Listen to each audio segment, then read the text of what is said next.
Bonjour, je suis Jean-Claude Parfait de votre chaîne préférée En route vers le ciel. Appelé par le Dieu très haut à enseigner à ses enfants et serviteurs la véritable adoration. Je vous l'accorde, cela n'est qu'un pan des différents objectifs que le ciel a assignés à ma vie. Dans notre plateforme dédiée à la louange et à l'adoration, nous équipons aussi bien les chantres que les serviteurs du Dieu vivant dans la formation de leur homme intérieur, qui lui ne peut survivre sur la terre que parce qu'il partage une communion avec son Créateur. Et donc, ce matin, nous poursuivons cet objectif. Je pense que si vous êtes présent pour nous écouter, c'est que vous voulez non seulement le connaître, le servir, et vous retrouver par-dessus tout au ciel, après votre passage sur la terre. Eh bien, vous êtes sur le chemin. Bon, ceci étant dit, en route vers le ciel. Bonjour Jean-Claude Parfait. Bonjour chère Grace. Ce matin, nous avons l'honneur de vous recevoir sur ce plateau dédié à la louange et à l'adoration. Vous êtes écrivain et vous êtes chantre. Vous avez écrit de nombreux ouvrages publiés aux éditions Croix du Salut, plus de 12 ouvrages. Vous êtes donc un écrivain prolifique qui écrit particulièrement sur l'Église et les différents pans qui la constituent. Notamment, vous avez écrit sur « Je veux te louer »,« Je veux t'adorer »,« Le culte de louange »,« l'Église »,« Ministère suis-je réellement sage »,« Le jeu »,« Provision divine »,« Gouverner l'art de gouverner 1 »,« Gouverner l'art de gouverner 2 »,« L'art du combat spirituel 1 »,« L'art du combat spirituel 2 »,« L'art du combat spirituel 3 » et « Homme d'alliance ». Pouvez-vous nous en dire un peu plus sur votre ministère d'écrivain? Comment avez-vous commencé? Comment êtes-vous arrivé à la connaissance de ce don? Quelle est l'influence de votre plume? Tout d'abord, je voudrais vous remercier pour l'intérêt porté à mon œuvre, ainsi qu'à ma personne. Et c'est un réel plaisir pour moi que de répondre à cette invitation.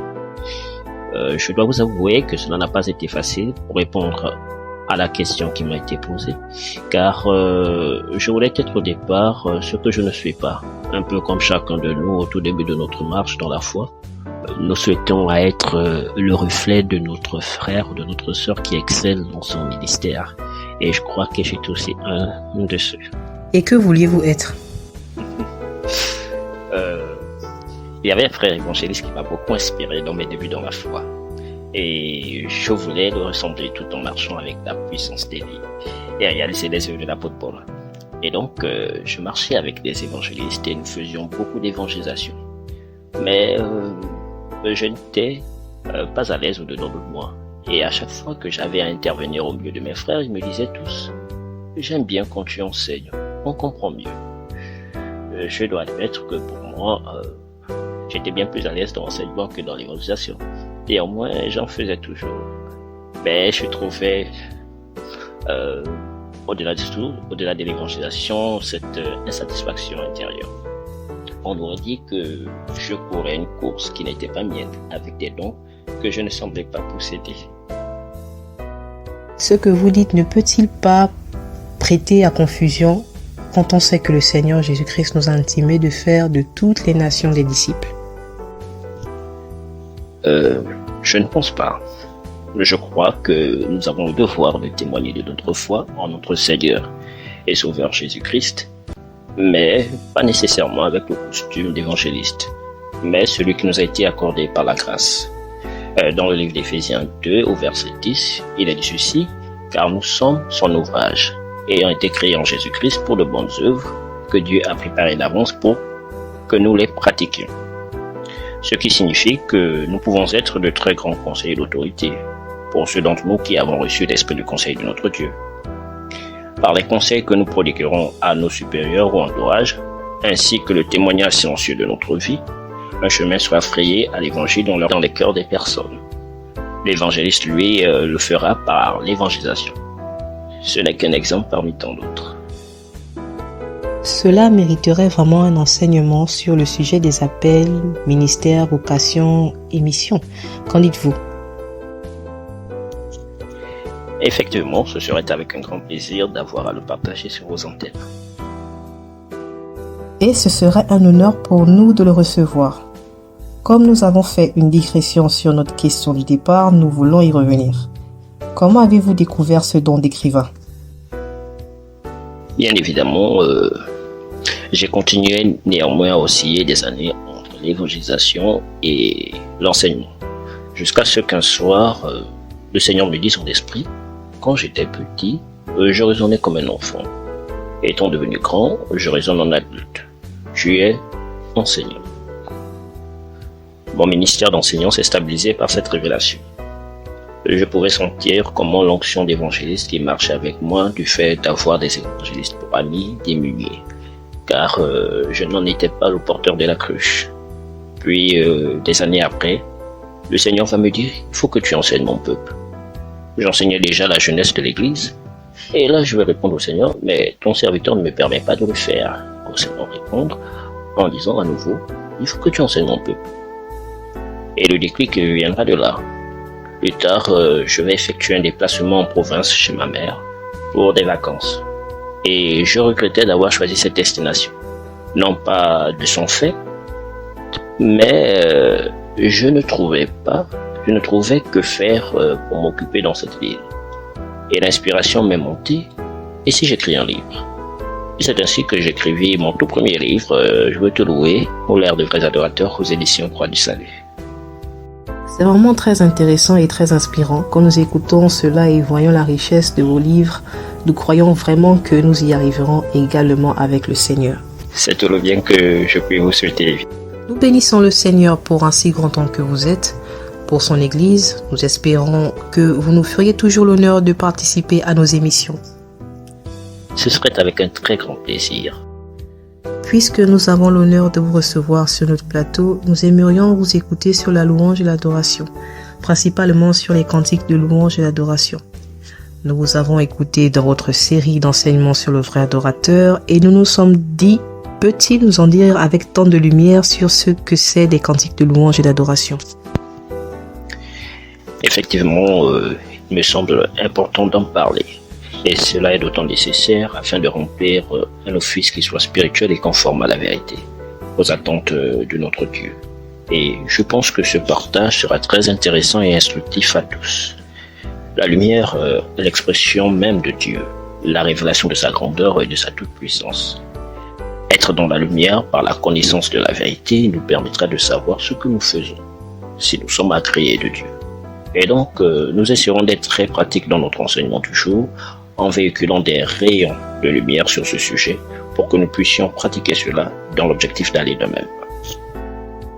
J'invite tous ceux et celles qui découvrent la chaîne pour la première fois de la parcourir et de profiter des ressources à votre disposition pour acquérir la lumière sur la série d'enseignements « Je veux être un vrai adorateur ».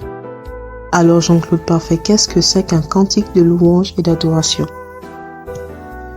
Il est d'autant très important de comprendre cet enseignement afin de nous éviter la distraction dans l'Église et offrir à Dieu notre Père des cantiques qui soient de vrais parfums de louange et d'adoration. Si nous définissons cela selon la pensée commune, nous dirons que c'est une mélodie sur laquelle on a posé des paroles qui célèbrent l'amour, la fidélité, la puissance, le règne pour point de Dieu.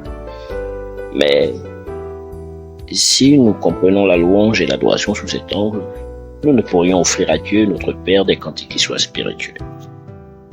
Donc, nous vous reposons la question. Que c'est qu'un cantique de louange et d'adoration? Un cantique de louange ou d'adoration est un autel bâti entre Dieu et son serviteur, ou son fils. C'est une alliance qui parle en leur faveur devant le Saint-Trône. Ce sont des paroles qui obligent Dieu à la fidélité. Ces paroles, lorsqu'elles sont entonnées par des âmes, obligent Dieu à prêter l'oreille en cette direction et à ouvrir les yeux pour savoir ce qui se passe, ce qui en est. Tels des souvenirs qui lui rappellent ses engagements en la faveur des hommes, tout comme l'arc-en-ciel qui est le symbole de son alliance avec les hommes au travers de l'adorateur Noé. Le cantique possède les mêmes grâces. L'Éternel apparut à Salomon pendant la nuit et lui dit « J'exauce ta prière et je choisis ce lieu comme la maison où l'on devra m'offrir des sacrifices. Quand je fermerai le ciel et qu'il n'y aura point de pluie, quand j'ordonnerai aux sauterelles de consumer le pays, quand j'enverrai la peste parmi mon peuple, si mon peuple, sur qui est invoqué mon nom, s'humilie, prie et cherche ma face, et s'il se détourne de ses mauvaises voies, je l'exaucerai des cieux, je lui pardonnerai son péché et je guérirai son pays. Mes yeux seront ouverts désormais et mes oreilles seront attentives à la prière faite en ce lieu. Car une alliance éternelle a été créée et ce cantique en est le symbole de cette alliance. Le passage de l'écriture que j'ai pris comme appui est dans le livre de 2 Chroniques 7, versets 12 à 15.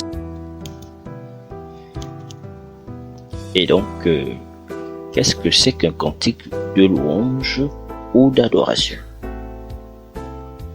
Ce sont des ustensiles sacrés qui ne peuvent être manipulés par quiconque durant un office, un culte, car elles sont comme les faudes qui servaient à invoquer Dieu dans l'ancienne alliance et qui sont d'une efficacité redoutable dans le monde spirituel. Ce sont des ustensiles comme des vases, mais des vases de prix, des vases d'honneur, qui servent à tourner le cœur de Dieu en la faveur des hommes, à tourner Dieu vers le peuple, les hommes qui élèvent des voix en louange ou en adoration dans ces endroits. Et quand on parle de ne pas être manipulé par quiconque, nous parlons dans un premier temps des conducteurs de louange et d'adoration qui doivent répondre, sinon s'inscrire sur la liste de vrais adorateurs. Avoir à invoquer Dieu est quelque chose de sacré et cela doit se faire avec des ustensiles de valeur, de prix, qui ne sont pas utilisés avec négligence. On aurait dit comme lors d'une réception dans une maison où nous recevons une autorité de marque. Nous allons utiliser des ustensiles afin d'honorer cette personne, afin de la mettre d'accord lorsqu'elle s'assierait à table pour manger. Son cœur sera grandement réjoui du fait de la qualité des ustensiles et de cette distinction que nous avons faite en posant sur la table des choses de prix, de valeur, symbolisant l'honneur, la grandeur que nous lui accordons. Et donc c'est très important ce que je dis. Ces cantiques créent une ligne ouverte 24 heures sur 24 entre le ciel et les hommes. La ligne de prière peut être fermée pendant un temps, mais pas celle de la louange et de l'adoration qui reste constamment ouverte, car elles sont le symbole d'alliance éternelle entre Dieu et les hommes au travers de ses serviteurs qui les ont composés.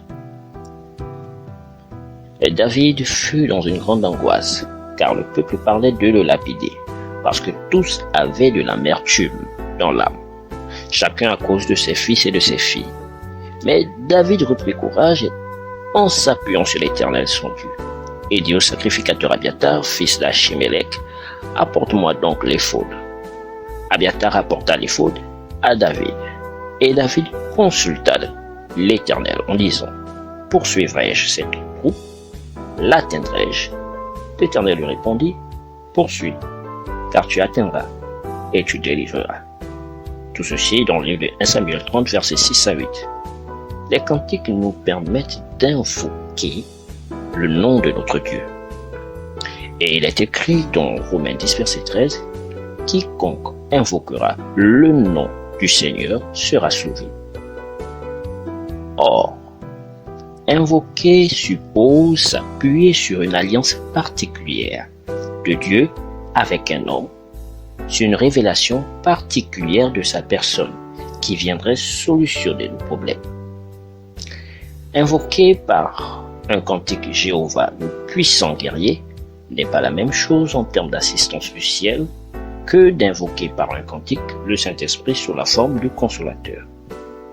Le ciel interviendra, mais avec des objectifs différents, car les invocations ont fait appel à des révélations particulières de Dieu, de sa personne.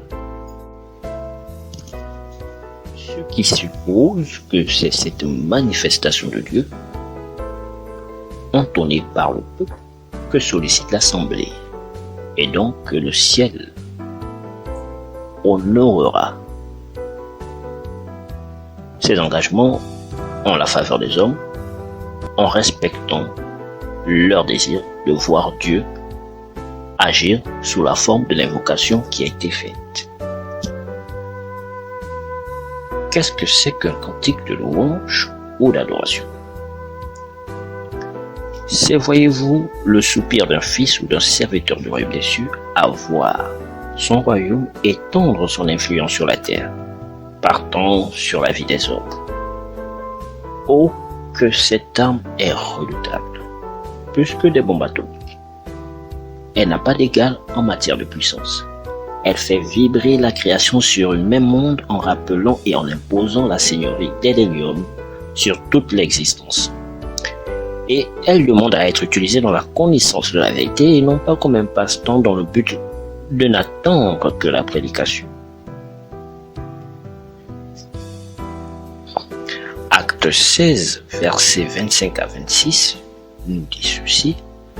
Vers le milieu de la nuit, Paul et Silas priaient et chantaient les louanges de Dieu. Et les prisonniers les entendaient. Tout à coup, il se fit un grand tremblement de terre, en sorte que les fondements de la prison furent ébranlés. Au même instant, toutes les portes s'ouvrirent et les liens de tous les prisonniers furent rompus. Waouh! Nous voyons là la puissance derrière des cantiques de louange et d'adoration qui sont chantés par des adorateurs, et disons de vrais adorateurs. La puissance dégagée par le ciel pour les secourir, pour étendre le royaume des cieux, car toutes les chaînes des prisonniers furent rompues. Qu'est-ce que c'est qu'un cantique de louange ou d'adoration? C'est le déploiement du ciel sur la terre, avec ses armées pour rafraîchir l'existence. C'est d'une importance capitale dans la relation avec Dieu. Elle est la respiration des êtres spirituels, la santé pour leur vie. Ne pas s'y prêter, c'est cesser de respirer spirituellement et donc mourir à petit feu. Car derrière ces cantiques, la vie se déverse et les restaurations se produisent. Dieu siège au milieu de la louange de son peuple. Il résout leurs problèmes dans une atmosphère de louange et d'adoration véritable, sincère et pure. Le diable le sait, et il distrait le peuple et souvent les conducteurs.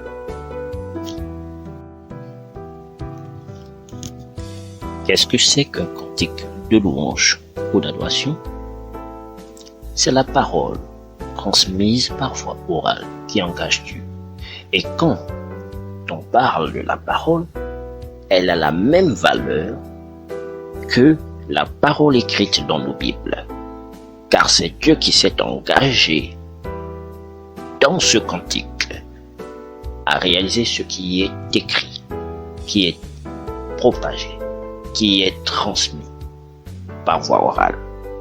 C'est donc l'assurance de la victoire, car il symbolise la présence de Dieu dans le camp des justes. Les entonner dans l'attitude de vrais adorateurs nous établit dans la domination sur nos ennemis et nos circonstances. Nous pouvons comprendre la puissance par ces passages d'écriture, bien que Dieu n'y était pas à cause des responsables qui ne représentaient pas Dieu correctement. Lisons tout de même. Le peuple rentra au camp, et les anciens d'Israël dirent pourquoi l'Éternel nous a-t-il laissé battre aujourd'hui par les Philistins? Allons chercher à Silo l'arche de l'alliance de l'Éternel, qu'elle vienne au milieu de nous, et qu'elle nous délivre de la main de nos ennemis. Le peuple envoya à Silo, d'où l'on apporta l'arche de l'alliance de l'Éternel des armées, qui siège entre les chérubins. Les deux fils d'Élie, Ophni et Phiné, étaient là, avec l'arche de l'alliance de Dieu. Lorsque l'arche de l'alliance de l'Éternel entra dans le camp, tout Israël poussa de grands cris de joie, et la terre en fut ébranlée. Le retentissement de ces cris fut entendu des Philistins, et ils dirent: que signifient ces grands cris qui retentissent dans le camp des Hébreux? Et ils arrivaient et ils apprirent que l'arche de l'alliance de l'Éternel était arrivée au camp. Les Philistins eurent peur, parce qu'ils crurent que Dieu était venu dans le camp. Malheur à nous, dirent-ils, car il n'en a pas été ainsi jusqu'à présent. Malheur à nous, qui nous délivrera de la main de ces dieux puissants? Ce sont ces dieux qui ont frappé les Égyptiens de toutes sortes de plaies dans le désert. 1 Samuel 4, versets 3 à 8.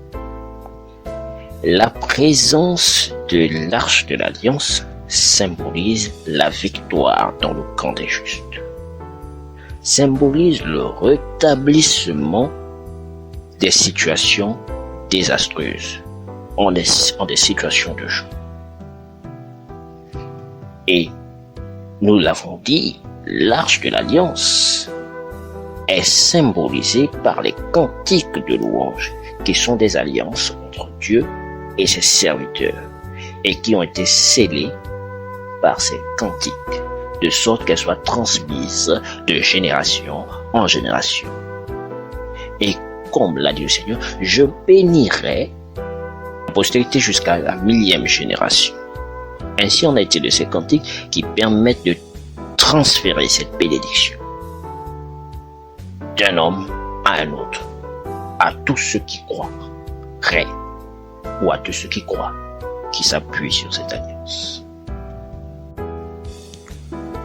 Où veut-on en venir avec cet enseignement?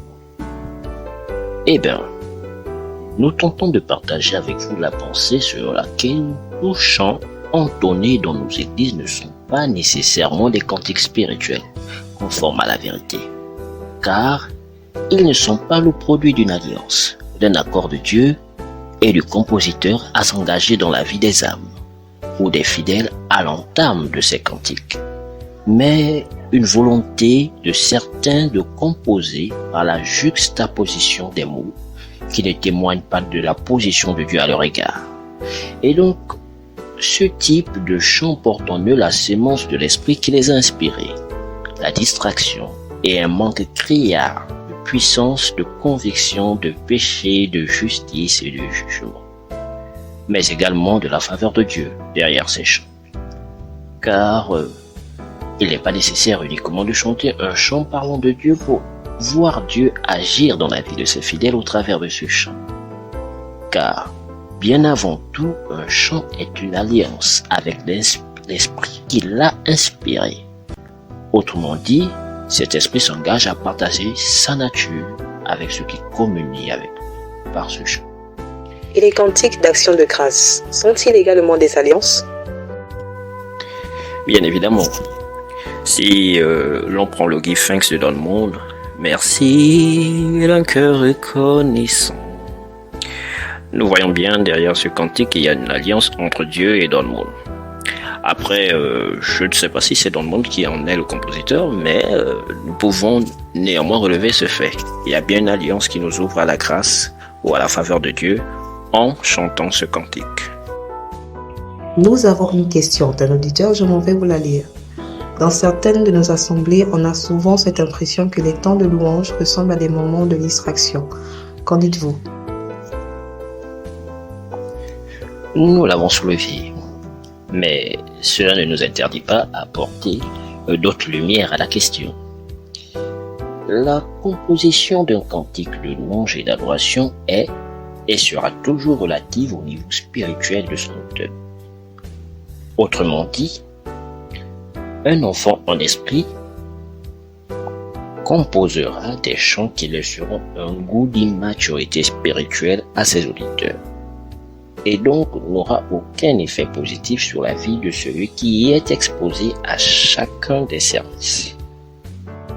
Vous vous en doutez, si dans un culte une personne choisisse de chanter ce chant, excusez-moi pour ce cantique choisi, « Jésus, je suis fatigué, mets-moi au dos », nous avons affaire là à un chant antiscripturaire qui va à l'encontre des Écritures. Le Seigneur Jésus de nous dire, si quelqu'un veut me suivre, qu'il porte sa croix. Tout le contraire de ce chant. La conséquence d'un tel chant chanté dans les assemblées est l'enfantillage du peuple, car Dieu a donné la possibilité de reproduction à tous, selon son espèce. Et donc, de tels cantiques conduisent à une espèce de citoyen dans le royaume des cieux, frêles, légers, peureux, inconstants dans leur voix, émotifs, toujours dans la sensiblerie, ne grandissant jamais, car dans la semence se cache le principe de vie. Autrement dit, derrière chaque cantique se cache la vie future de celui qui tente de rentrer en communion avec Dieu par ce cantique. Un cantique tel que « Plus de toi, Seigneur, plus de toi, plus de ta ressemblance, plus de toi, plus de discernement de ta voix, de ta volonté, Seigneur, plus de toi. » Un tel cantique traduit la quête vers la marche dans l'esprit. Par conséquent, l'aboutissement final de cette espèce de citoyen du royaume des cieux, qui parviendra à force de manger cette qualité d'aliments, sera d'activer ce principe de vie de l'esprit en lui. Que faire alors pour réformer les départements louange et adoration dans l'Église?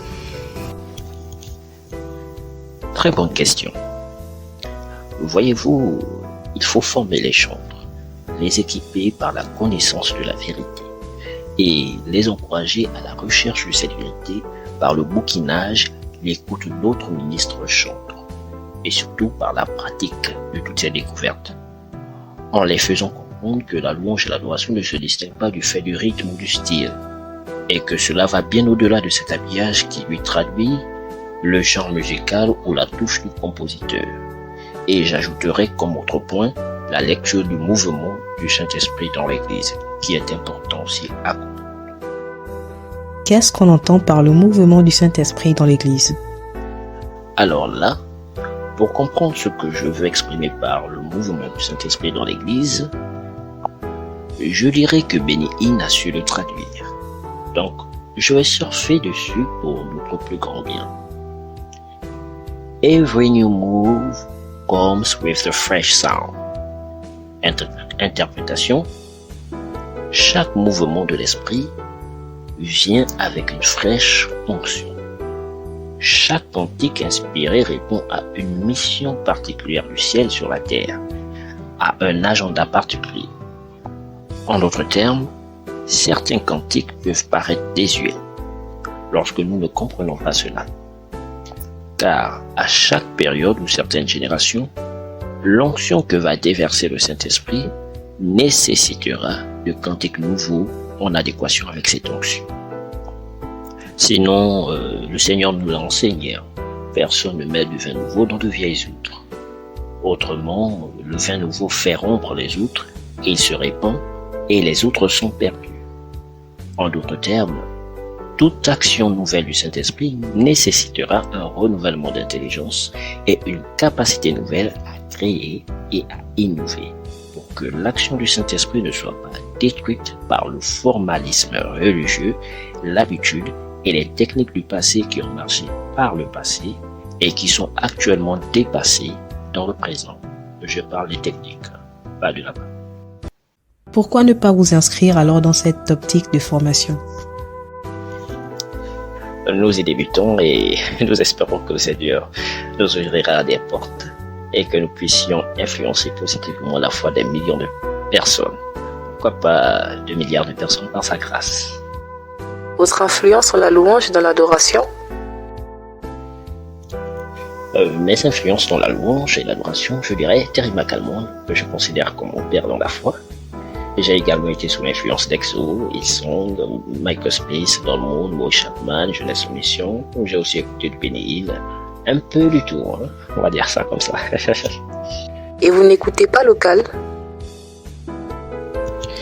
Si, j'en ai écouté Marie de Sion, Bénédicte Bourra, Arnaud Zamba, Agapé, Notre-Dame de Nazareth. J'en ai aussi écouté d'autres, je me souviens aussi de, comment ça s'appelle Ah oui, c'est ça, Clarisse Blin. Ah oui, je peux pas tous les citer, mais on écoute ici. Qu'en pensez-vous? Je crois que chacun a reçu de Dieu selon sa grande miséricorde et ils excellent dans leur style musical. Question d'un auditeur. Avoir un tel niveau de révélation suppose que vous composez vos propres cantiques? Effectivement, j'en compose. À quand le premier album? Je ne peux vous dire quand. Cela nécessite de rester en prière, tout comme le Seigneur Jésus, pour avoir les 12 disciples, a dû rester en prière afin de créer en fait le groupe de frères et sœurs répondant à plusieurs critères d'ordre spirituel et compétents dans leur domaine. Et vous n'avez pas pu faire un casting de recrutement? Nous avons fait des annonces et rencontré plusieurs frères et plusieurs sœurs dans la foi, mais cela n'a pas matché et pour la plupart sur le style musical. Je disais que mon influence était à l'opposé de ce qui se fait en Afrique. Et donc, pour des questions de connexion, on n'a pas pu, en fait, se mettre d'accord ou aller de même pas. Et qu'entendez-vous par connexion? J'entends par connexion le fait de s'unir, de se comprendre, de poursuivre les mêmes buts avec des intensités voisines. Et par intensité, j'entends la passion derrière, l'élan, l'entrain avec lequel nous nous lançons dans le service. Et je dois dire que ce sont ces choses qui me permettent de pouvoir me réjouir ou dire j'ai trouvé la bonne personne, j'ai trouvé ce qu'il faut. Pourquoi ne pas passer un message à tous ceux qui souhaiteraient participer à cette aventure depuis votre plateforme? Vous recherchez toujours les musiciens et quelques chantres? Merci pour l'opportunité. Si, très chers auditeurs, vous désirez participer avec nous dans cette aventure, dans la louange et l'adoration, former un groupe qui conduira par son obéissance au Saint-Esprit les saints vers le ciel, alors rejoignez-nous en appelant au numéro suivant, indicatif du Gabon, au plus 241 74 42 72 52. Ceci est notre numéro WhatsApp ou par email en route vers le ciel 3, tous les caractères en minuscules, @gmail.com. Alors un dernier mot pour la fin. Nous vous souhaitons le meilleur dans votre foi. Restez bénis dans la présence de notre Dieu, Père de notre Seigneur et Sauveur Jésus-Christ. Et tous, en route vers le ciel. Si vous avez aimé le contenu et que vous pensez que dans votre entourage, d'autres devaient bénéficier de ces lumières et que vous souhaitez nous aider à les atteindre, n'hésitez surtout pas à commenter pour le référencement de la chaîne, à liker pour permettre à l'algorithme de YouTube de toujours proposer ce contenu à ceux et à celles qui désirent connaître leur Dieu et marcher avec lui. Restez bénis et à la prochaine.